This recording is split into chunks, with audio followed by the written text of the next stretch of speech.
dar bem com o outro, ele tem que ser como eu quero. Ele tem que se adaptar às minhas vontades, aos meus desejos, àquilo que eu acho que é o mais certo, porque aí nós vamos viver em paz, vamos se amar, vamos nos confraternizar. Será que é isso que Jesus nos ensinou quando ele diz aqui, amemo-nos uns aos outros como eu os amei? Não, ele amou a nós todos de forma indistinta, cada um como era. Ele renunciou à própria vida em prol de nos dar a lição e de nos mostrar o caminho do bem. Foi? Ele renunciou à própria vida. Ele passou pelo martírio do cárcere, ele passou por um açoitamento terrível, foi açoitado, foi tripudiado. E nós, naquele momento, há 2000 anos atrás, onde é que será que nós estávamos? Tínhamos lá Jesus sendo julgado por Pôncio e Pilatos.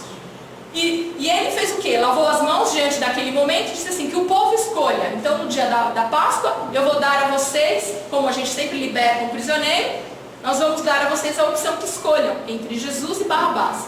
Será que nós que estávamos lá, provavelmente há 2000 anos, escolhemos o quê? Será que nós gritamos Jesus naquele momento ou gritamos Barrabás? Provavelmente gritamos Barrabás, senão não estaríamos aqui hoje. Estaríamos no céu, balançando nas nuvens, né? Seríamos anjos, e não somos anjos. Se estamos aqui hoje, é porque temos muito ainda a aprender, muito a evoluir, muito a modificar a nossa essência, as nossas tendências. E nós, muitas vezes, nos colocamos diante de uma situação que nos parece difícil e queremos fazer o quê? Mudar o outro ao invés de mudar a nós mesmos. Porque a reforma interior, a reforma íntima, ela é muito dolorosa, muito difícil. Imagine fazer uma reforma na casa, quando a gente mora lá, é difícil, né? É sujeira, é entulho, é barulho, é se desacomodar de um lugar para o outro, é entulhar, colocar as coisas assim, né? Entulhadas, encostadas, amontoadas no canto. Então é um transtorno, causa um transtorno. Nossa casa fica toda transtornada, não é? Imagine nossa cabeça, imagine nós mudarmos a nós mesmos dentro do nosso corpo sem ter que sair, sem poder sair. Aí a mudança é mais dolorosa ainda, né? Quer dizer, a reforma é mais dolorosa ainda, é mais difícil. Porque gera uma série de conflitos, coisas que acreditávamos há algum tempo atrás e que para nós era uma verdade absoluta, passa a não ser mais uma verdade. Nós temos que passar por cima do nosso orgulho, da nossa vaidade, dizer assim, eu pensava assim, mas eu estava enganado. É difícil reconhecer quando nós erramos, nos colocamos na condição de, mas eu não posso errar, né? Principalmente quando é diante das crianças, nós nunca queremos errar e mostrar para os nossos filhos que nós somos frágeis, que nós também temos defeitos, nós queremos ser super-heróis. Só que o dia que a gente comete algum erro, eles olham pra gente assustados, né? Porque eles realmente acreditam que nós somos super-heróis. E aí quando eles percebem que nós somos seres humanos fadados a erros, a acertos, a equívocos, vocês estão olhando aí pros outros, né? Equívocos, isso e aquilo, nós nos sentimos, a gente fica, eles olham pra gente assim, decepcionados muitas vezes. Então quando a gente se coloca na condição de criaturas normais, de seres normais, seres humanos normais, cheios de defeitos, de erros, com algumas virtudes, é claro que temos algumas virtudes, né? Não é possível que nós, há 2000 anos para cá, nós não adquirimos nenhuma virtude nova. Adquirimos, com certeza. Uma delas nós já estávamos aqui hoje, não é? No sábado à noite, nós podíamos estar em casa assistindo a Zorra Total, a novela, né? E nós estamos aqui. Ou no jantar do Senhor Jesus. E nós, na verdade, estamos aqui. Ouvindo aqui eu falando para vocês, olha, eu estou com dó de vocês, o que eu falo tanto. E nós escolhemos, optamos por estar aqui. Estar aqui buscando o aprendizado, buscando conhecimento, viemos aqui buscar o remédio, né, o alimento para a nossa alma, para o nosso espírito. Então nós já estamos com algumas virtudes, com toda certeza. Então nós temos que mostrar para os nossos filhos que além dessas virtudes que nós já adquirimos, nós também temos fraquezas. E assumir muitas vezes diante deles ou diante daquele amigo, principalmente aquele nosso companheiro de trabalho lá no trabalho, que é louco para ficar no nosso lugar, né? Que tá doidinho para pegar o nosso lugar, não vê a hora da gente deslizar para puxar o tapete de uma vez, derrubar e a gente passar por cima, que nem um trator. E aí quando a gente tem que assumir diante desse amigo que nós somos falíveis a erros, que nós erramos, que nós não somos perfeitos, assumir que nós erramos diante de uma atitude que tivemos, nos colocar numa condição de humildade é difícil, né? O nosso orgulho nos mexe com a gente, nos deixa perturbados, a gente tem dificuldade de aceitar e se colocar nessa condição. Mas aí nesse momento, será que nós estamos usando as lições que Jesus nos ensinou? Não, nós nem lembramos de Jesus nessas horas. Nós lembramos dele sim, naquele momento onde as coisas ficam difíceis para nós, quando nós somos pegos, né, de surpresa, de sopetão por alguma dificuldade, uma enfermidade dentro da nossa família, o desemprego, que bate na nossa porta no final do ano, né? A gente está ali com 1000 planos para o Natal, para as férias, de repente a gente perde o trabalho. Aí a gente começa a lembrar de Jesus. É um filho que está vivendo um momento difícil, o meu que vai repetir de ano. Espero que não, né? Só ficou em 2, agora a gente achou que ele ia repetir direto, conseguiu ficar só em 2. A gente começa, nessas horas a gente lembra de Jesus, a gente vai buscar auxílio, ajuda. E aí, nos colocamos naquela condição de vítima, Jesus, não me abandone nessa hora, meu Deus, me ajude, né? E quando está tudo bem conosco, quando estamos naquela fase que está tudo 100%, supimpa, beleza, maravilha, estamos com tudo equilibrado, nossa vida financeira está lá, não grande coisa, mas pelo menos deu para pagar as contas, deu o dinheiro do dia 1º até o dia 30, faltou pelo menos para pagar as contas, porque às vezes acaba no 5º dia, já acaba, né? E estamos aí numa condição, estamos tendo saúde, nossa família está com saúde, estamos vivendo, né, um momento de harmonia nos relacionamentos, porque as maiores enfermidades que a sociedade passa são os relacionamentos, a dificuldade de se relacionar com o outro, não é? A dificuldade de conviver com o outro, aceitar o outro diferente, com aquela postura, com aquele sentimento, com aquelas ideias.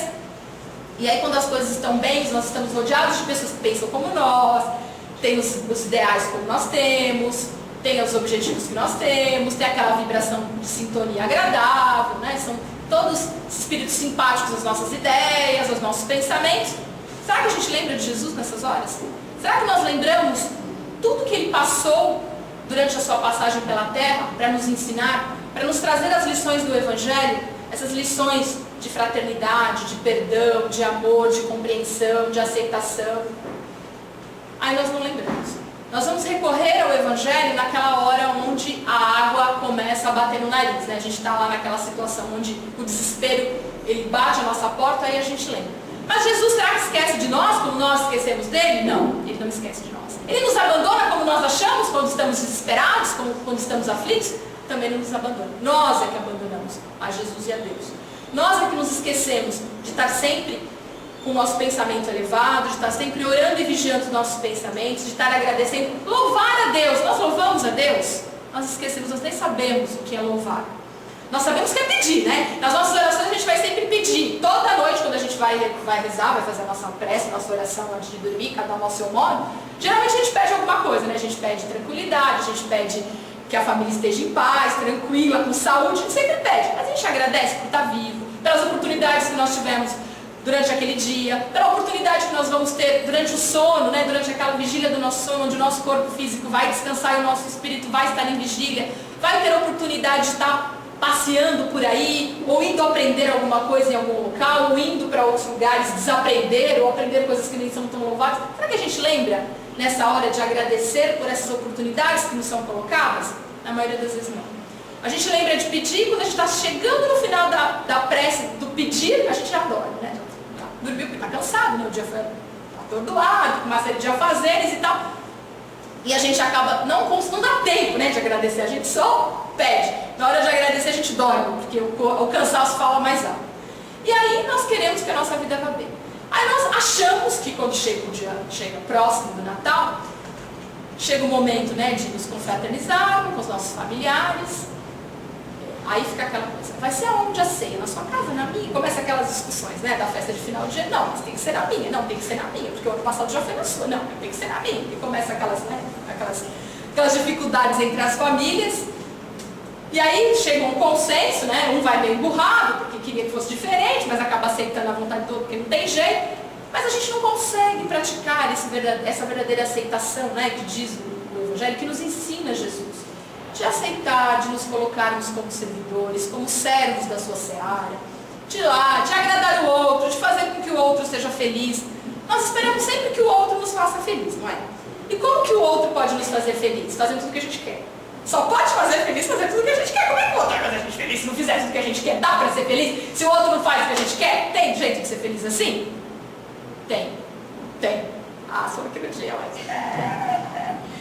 Se a gente aceitar as coisas como elas são, entender que tudo tem o seu momento, o seu tempo, a sua hora, a sua forma. Tem formas das coisas acontecerem. Nós queremos muitas coisas ao nosso jeito, à nossa forma.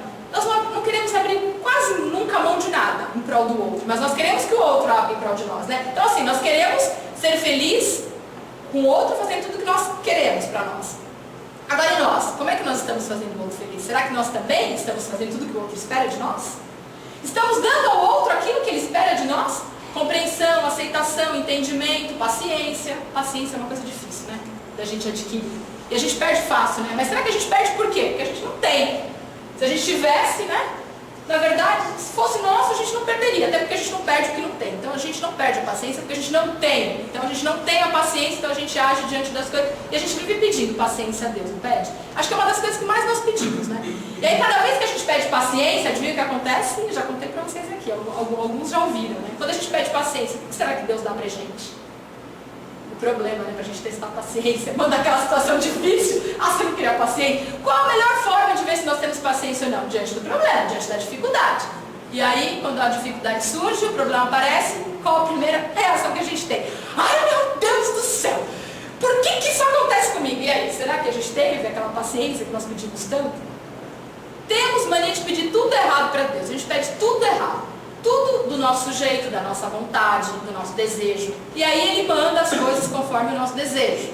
E muitas vezes o nosso desejo não é aquilo que vai nos fazer bem, não é aquilo que vai nos levar para um caminho de felicidade verdadeiramente. Nós não confiamos na providência divina. Não aceitamos que tudo tem o seu momento, que muitas vezes nós não estamos preparados para receber certas coisas, nós insistimos e queremos. E aí quando temos, o que acontece? Nos arrependemos. Aí a gente fala assim, mas não foi bem isso que eu pedi.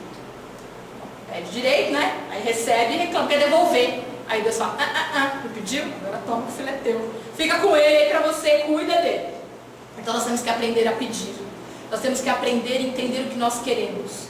Aprender a aceitar a providência divina. Aquilo que Deus reserva para nós é exatamente aquilo que vai nos fazer bem. A maioria aqui deve ser pai. Quem já é pai ou mãe aqui? Levanta a mão. Não é a maioria. Alguns carinhos levantaram a mão. Não é a maioria, pai. Tá meio 50% aí. Ou já querem guardar os filhos no armário porque já encheu também. Ou no freezer, né? Eu falo que eu vou botar o meu no freezer, quando eu voltar eu descongelo ele por alguns minutos, por algumas horas. E nós que somos pais e mães, nós queremos direcionar os nossos filhos. Nós queremos que eles nos obedeçam. Eu estou passando por uma fase, vocês nem querem saber. A gente quer que eles façam exatamente as coisas como nós achamos mais correto. Por quê? Porque nós somos mais experientes, não é? Pelo menos nós achamos que somos mais experientes. Nós esquecemos que aquela criatura que está colocada ali no nosso caminho, para que a gente conduza, para que a gente direcione, antes de serem crianças, serem nossos filhos, são espíritos cheios de bagagens, de experiências, de necessidades, que muitas vezes são diferentes daquelas que nós temos. E aí nós queremos o quê? Direcioná-los de acordo com aquilo que nós achamos que é o mais correto, tá certo? Função de pais, educá-los. Mas respeitando muitas vezes aquelas vontades, a gente tem que entender as tendências e corrigi-las. Principalmente aquelas tendências que não são tão louváveis assim. Então temos que corrigir e direcionar. É nossa obrigação de pais. Até porque já diz lá no Evangelho, é o que fizeste do filho que te dei. Então nós temos que conduzir. Nossa obrigação como pais é conduzi-los. Mas nós não podemos forçá-los a fazer aquilo que nós achamos mais correto. A gente tem que orientar, encaminhar. Tem que respeitar muitas vezes a vontade deles. Mas é difícil, não é? Eu vou dizer pra vocês que é porque tem hora que eu não consigo. Aí vem aquela coisa do autoritarismo, né? Mãe, eu sou sua mãe, você tem que me respeitar. Não é assim que a gente faz? E assim não tem jeito. Mas nós precisamos, mesmo que quando corrigir, lembrar do exemplo de Jesus, que era rígido, mas com amor. Ele dava as lições que era preciso aos discípulos. Quantas vezes ele, através das parábolas, era duro diante de uma mensagem que ele ia passar, mas de forma amorosa. Ele falava com amor. Ele punha a sua vontade de forma amorosa. Ele sabia conduzir as palavras de forma amorosa. Até quando ele diz lá numa fase, né, raça de incrédulos, até quando estarei entre vós? Se tivesses a fé do tamanho de um grão de mostarda. E aí ele coloca, né, dentro daquela voz firme de autoridade, o amor. Entendam que são capazes de fazer como eu faço. Não estarei entre vós por toda a vida. Então tem que aprender a conduzir as coisas. E é isso que nós não entendemos. Nós queremos colocar a autoridade à frente, né, das coisas que nós fazemos, da educação dos nossos filhos, impor a nossa vontade diante daquele que está colocado ao nosso lado, aquele nosso amigo, nosso pai, nossa mãe, nossos irmãos, nossos companheiros de trabalho.